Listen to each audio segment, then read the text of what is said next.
বান্দারে আমি আল্লাহ না তোর এত নিয়ামত দিয়া সুন্দর করে বানাইলাম। এই আসমান বানাইয়া কোরআনের কোথাও বলি নাই আসমান সুন্দর করে বানাইছি, জমিন বানাইয়া কোথাও বলি নাই জমিন সুন্দর করে বানাইছি, গোটা সৃষ্টি জগৎ বানাইয়া কোথাও বলি নাই সুন্দর করে বানাইছি। কিন্তু মানুষ রে তুই 3.5 হাত তোরে বানাইয়া কোরআনে একটা নয় দুইটা নয় 4টা কসম করে বলছি তোরে সুন্দর করে বানাইছি।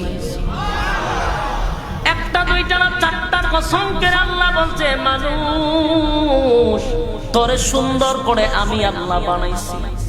والتين تين ফলের কসম, والزيتون زيتون ফলের কসম, وطور سينين সিনাই পর্বতের কসম, وهذا البلد الأمين পবিত্র মক্কা নগরীর কসম। 4টা কসম করে আল্লাহ বলেন لقد خلقنا الإنسان في أحسن تقويم। 4টা কসম করছে মালিক, কসম করে বলে আল্লাহ বলেন বান্দা তোরে সুন্দর করে বানাইছি। কেন সুন্দর করে বানাইলাম? একমাত্র গোলামি করবি আমি আল্লাহ, সেজদা দিবি আমি আল্লাহ রে। আমি আল্লাহ ছাড়া কারো কাছে মাথা নত করা যাবে না।